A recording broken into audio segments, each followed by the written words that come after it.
Just look at the size of this bad boy. It is abnormous, monolithic, obnoxious, gargantuous, massive, giant, big. Hello viewers. Recently I bought a Model M 221 aka Battleship, but as you can see there is a lot of work to be done. First of all, I need to clean the keyboard. Then I'll have to buy some replacement for the missing keycaps, and I need to build an adapter. But most importantly, as you can hear now, this sounds really different to this. Let's fucking go. As for the other keyboard, I began by removing all of the keycaps in order to give them a good shower.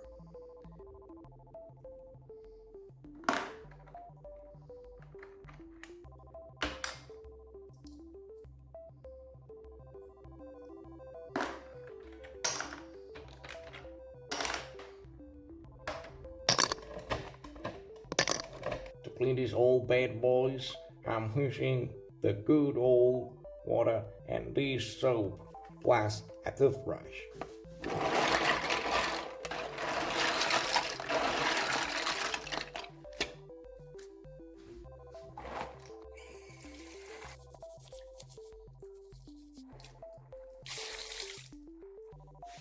Look at that murky water. I have automated the job. I will be taking the keycaps from the murky water, rinse them up in the clean tap water, which I'm going to change every 10 keycaps, give them a good old brush with a toothbrush, and then let them dry here.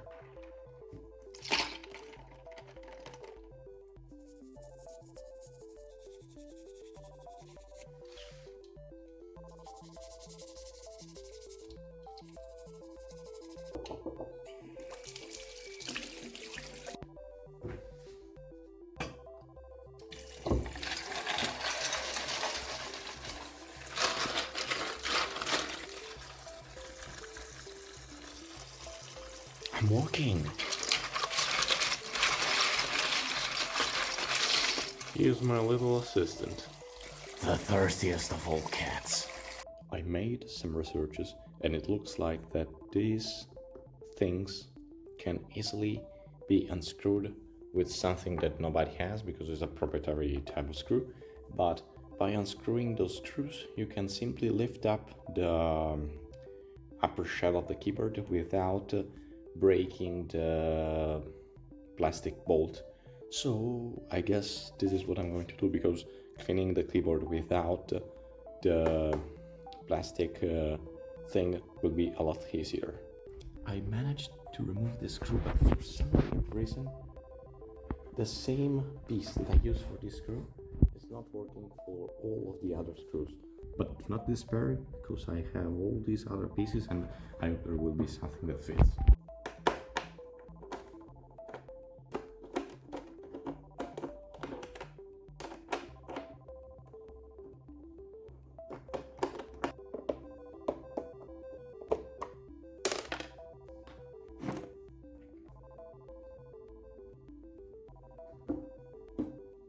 Well, that was easy.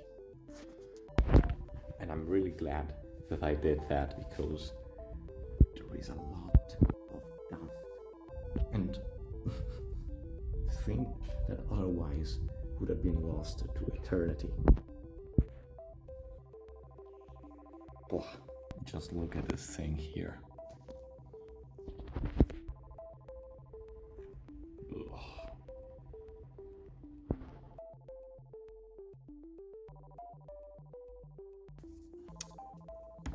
You literally can't make this thing up.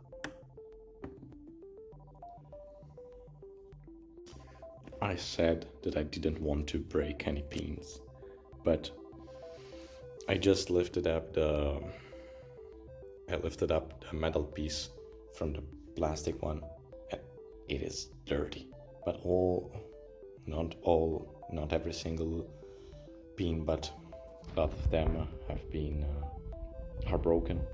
I don't think that I broke them, but since we're here, I guess I'm going to do a little bath to this piece here and this piece here, and try to clean that. There is dirt in here.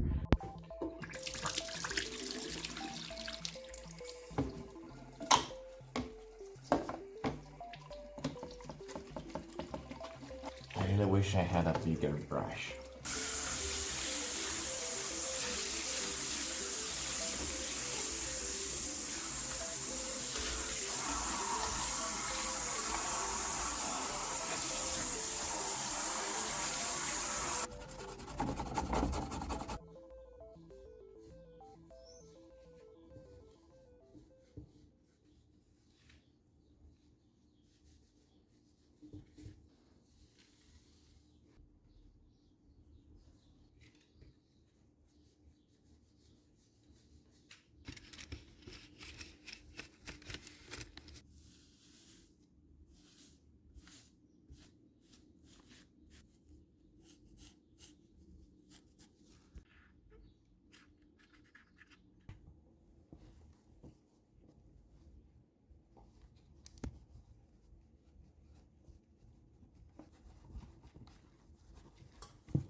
Okay, it is still dirty, but less dirty than it was before.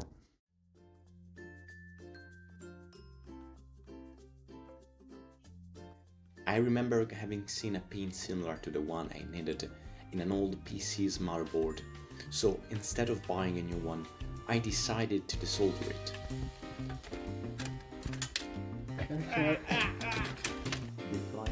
Grisimon.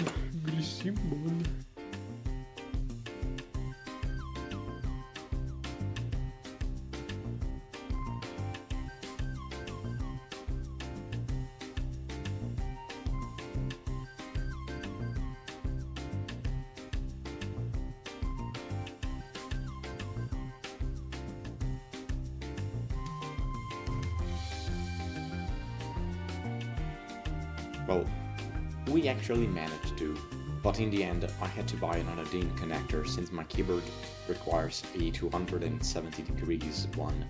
If you're interested, I'll put a link in the description with a full guide by Solder. Enjoy these clips of me soldering for the first time in my life.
The LD charger has been soldered, the keyboard has been connected, the software has been dumped into the Teensy, and as soon as I open a new tab and try to press any keys, I can't understand if the problem is inside, it lies on the soldering, which is really shitty, or there is a problem with the keyboard, because if the problem is my soldering or my circuit, I can easily fix that.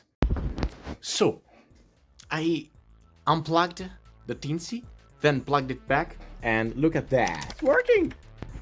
Well, Now that it is working, I only got to put everything back. This is my procedure. I first pull up the spring in order to make it a little bit more springy. Then I put the cap onto the spring and just press it down. And yeah, almost every single key is working. The only one which is struggling a little bit is the shift key, which must be firmly pressed. And I believe the problem is because the board here is a little bit wobbly, and the best course of action would be to bolt mod it, maybe, but I don't want to do that.